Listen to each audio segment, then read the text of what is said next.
नमस्कार, आप देख रहे हैं दी मैग्नम और मैं हूं आपके साथ स्नेहा तिवारी। कोरोना महामारी से हम सब वाकिफ हैं।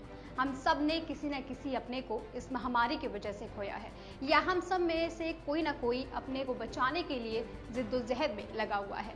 लेकिन कुछ लोग ऐसे भी हैं जो इस आपदा को अवसर में बनाने के पूरी तरीके से फिराक में हैं, और कुछ लोग ऐसे भी हैं जो एक दूसरे की मदद ना करके एक दूसरे से पैसा वसूलने के पूरे प्रयास कर रहे हैं। आप देखिए ये वीडियो, किस तरीके से एक बेटी रो रही है, बिलख रही है, अपने भैया और अपने जीजा को बचाने के पूरी तरीके से प्रयास में लगी हुई है। वो लोगों के सामने हाथ जोड़ रही है कि प्लीज कोई मेरी मदद के लिए आगे आए। लेकिन जो लोग भी उन्हें मदद के लिए कॉल करते हैं वो उनसे सिर्फ और सिर्फ पैसा वसूलने के फिराक में कॉल करते हैं। अब देखिए ये वीडियो और समझने की कोशिश कीजिए कि किस तरीके से इस आपदा ने लोगों के मानवीय चेहरों को सामने लेकर आया है। अब देखिए ये वीडियो, किस तरीके से बेटी रो रही है, बिलख रही है, अपने भैया और जीजा को बचाने के पूरी तरीके से प्रयास कर रही है। वो लोगों के सामने प्रार्थना कर रही है कि कोई आगे आए और उनकी मदद करे। लेकिन जो लोग भी उन्हें कॉल करते हैं मदद के लिए, वो सिर्फ और सिर्फ उनसे पैसे की डिमांड करते हैं। देखिए वीडियो, किस तरीके से कोरोना महामारी ने लोगों के असली चेहरे को लोगों के सामने लेकर आया। दोस्तों, जैसा कि आप सब जानते हैं कि मेरे भाई की भी डेथ हो चुकी है और जीजा जी की भी डेथ हो चुकी है। ऐसे समय पे हमें बहुत अच्छे लोग भी मिले और बहुत बुरे लोग भी मिले। मेरी उन लोगों से हाथ जोड़ के गुजारिश है कि जिस समय कोई इंसान या उसका परिवार मौत और ज़िंदगी के बीच झूल रहा होता है, उस समय वो इस तरीके का बिहेव ना करें जैसा मेरे और मेरे परिवार के साथ बिहेव किया। जैसे आप लोगों ने देखा होगा, मैंने जो पहले एक वीडियो डाली थी, उस वीडियो में मैंने वेंटिलेटर की एक गुहार लगाई थी कि मुझे वेंटिलेटर। तो मेरे पास बहुत सारी कॉल, बहुत लोगों ने हेल्प की, वेंटिलेटर भी अवेलेबल हुआ।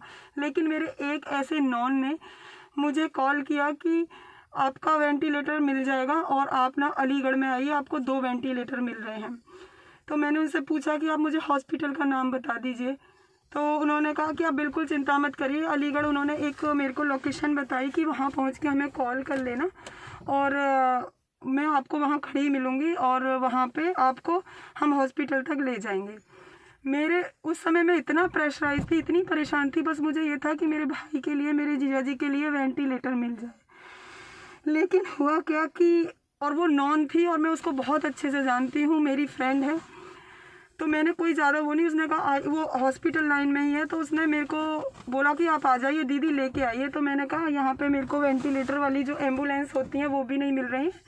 तो उसने कहा मैं वो भी भिजवा देती हूँ। तो 50,000 की हमने वो भाड़ा करके, पैसा नहीं देखा, हमने कहा ठीक है, हमारे भाई की, हमारे जीजा जी की जान बच जाए। लेकिन शिफ्टिंग के दौरान जीजा जी की तो डेथ हो गई, लेकिन मैंने वहाँ पे डेथ पे भी नहीं रुकी। मैंने सोचा चलो एम्बुलेंस आ गई, भाई को तो बचा लें। मैं वहाँ से भाई को लेके निकल गई। वहाँ जाके जो मैंने देखा, वहाँ जाके जो उस पूरे गैंग ने जो हमारे साथ किया वो हिला देने वाला था। वहाँ हम पहुँचे ISH हॉस्पिटल अलीगढ़, और वहाँ हमसे उन्होंने कहा कि वेंटिलेटर है, और भाई हमारा एम्बुलेंस में रखा हुआ था, मौत और ज़िंदगी के बीच झूल रहा था। उन्होंने कहा वेंटिलेटर है, आपका जो रेंट है पर डे का वो पड़ेगा 40,000 रुपये पर डे। हमने कहा ठीक है, कोई प्रॉब्लम नहीं है, 40,000 रुपये हम आपको दे देंगे, आप वेंटिलेटर दे दीजिए। थोड़ा फिर उन्होंने बोला कि गैस ऑक्सीजन हमारी नहीं होगी, आप ही हमें ऑक्सीजन प्रोवाइड करोगे। तो हमने कहा हम इतनी ऑक्सीजन, तो मेरी ये बात उस लड़की से पहले हो चुकी थी। तो उसने कहा कि दीदी जितने सिलेंडर चाहोगे मिल जाएंगे, आप बस भैया को लेके आइए। तो उस समय वो मेरे को देवी के भगवान लग रही थी कि जन्नत से उतर के कोई मेरी भगवान आ गई मेरी हेल्प करने के लिए। लेकिन जब मैं वहाँ पहुँची तो उन्होंने साफ कहा कि 25,000 रुपये का आपको एक सिलेंडर मिलेगा, और पर डे आपके, हमें नहीं पता 7 सिलेंडर लगेंगे या 8 सिलेंडर।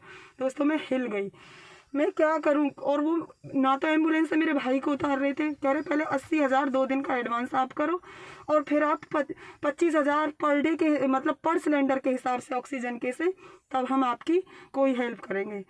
मैं और मेरे बड़े भाई, मेरे मित्र, हम लोग खड़े खड़े पसीना, क्योंकि हमारे पास ज़्यादा टाइम नहीं था। अब हम फंस गए कि हम करें क्या, क्योंकि उन्होंने तो 1.5 लाख से ऊपर का। तो सिलेंडर की व्यवस्था उन्होंने 25,000, 8 सिलेंडर तो बहुत, आप देखो 1 लाख रुपए तो 4 सिलेंडर का हो गया, 2 लाख रुपए पर डे की गए उन्होंने ऑक्सीजन बता दी।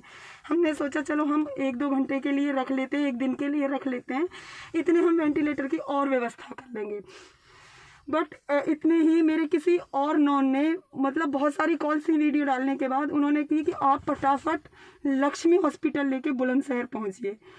दोस्तों हमने तुरंत हॉस्पिटल गए हम, तो उन्होंने कहा एम्बुलेंस हम यहाँ से जब ले जाएंगे पहले आप 50,000 वो प्लस में 50,000 जाने का हमें दीजिए। मैं उनके हाथ जोड़ रही थी, भाइयों ऐसा मत करो, हम आपके पैसे दे देंगे। उन्होंने कहा गाड़ी जब तक नहीं चलेगी तब तक आप हमें पैसे नहीं दे दोगे। मेरे दोस्त ने उनको पैसे दे दिए कि चलो तुम लेके चलो। उनको वहाँ पे 55,000 दिए, प्लस में उनसे कहा कि आपको बुलंदशहर हम पेशेंट उतारने से पहले पैसे दे देंगे। हम लक्ष्मी हॉस्पिटल गए। दोस्तों लक्ष्मी हॉस्पिटल मतलब हमारी इतनी हेल्प की, इतनी मदद की कि काश वहाँ समय रहते कि हम अलीगढ़ ना जाके लक्ष्मी हॉस्पिटल पहले चले जाते तो शायद मेरे भाई की जान बच जाती। लेकिन क्या करें कि जो लिखा है तकदीर में होगा तो वही। पर मेरी हाथ जोड़ के विनती है किसी की भी मजबूरी का कोई ऐसे फायदा ना उठाए इस तरीके से। क्योंकि मुझे पता है 15 दिन से मैं कैसे सरवाइव कर रही थी अपने 2 पेशेंट्स को लेके। मैं पहले घर पे ऑक्सीजन पे रख रखे थे, हॉस्पिटल्स में बेड नहीं मिल रहे थे, फिर हमने घर पे ही पूरा उनका ऑक्सीजन बेड वगैरह सब बना रखे थे। और जब उनकी स्थिति गिरती गई तो मैं हॉस्पिटल्स में सबके हाथ जोड़ रही थी, पैर पूज रही थी, कोई मेरे भाई को, कोई मेरे जीजाजी को बेड दे दो, कोई बेड दे दो। लेकिन हमें कहीं से कोई उम्मीद नहीं। फिर हमें किसी नेता के थ्रू कैसे ही हमें बेड वगैरह मिले। और बाद में जो वेंटिलेटर का जो हुआ वो तो हमारे लिए जो अलीगढ़ ISH हॉस्पिटल ने किया वो तो वाकई में शर्मसार था। मुझे क्योंकि 2 डेथ हो उस परिवार पर क्या बीतेगी आप सब जानते हैं। क्योंकि मेरा तो पूरा चमन ही उजड़ गया। मेरे भाई के जाने के बाद मेरे परिवार की क्या स्थिति है, मेरे जीजा के जाने के बाद 2 परिवार कैसे उजड़ गए दोस्तों। लेकिन कुछ ऐसे जो गैंग हैं, जो ऐसे सिर्फ पैसा, उन्हें इंसान प्यारा नहीं है, सिर्फ उन्हें पैसा प्यारा है। तो मैं ISH का जितना भी एक गैंग है तो मैं कभी ईश्वर भी माफ़ नहीं करेगा। पैसे से किसी इंसान की जान का मोल मत कीजिए प्लीज़, मेरे हाथ जोड़ के रिक्वेस्ट है। इस वीडियो को देखने के बाद हम सब के मन में एक सवाल तो जरूर उठता होगा कि क्या कोरोना महामारी ने हम सब के अंदर का इंसान खत्म कर दिया है, हम सब के अंदर जो छुपी मानवता है वो खत्म हो चुकी है। इस वक्त के लिए इतना ही। देखते रहें दी मैग्नम।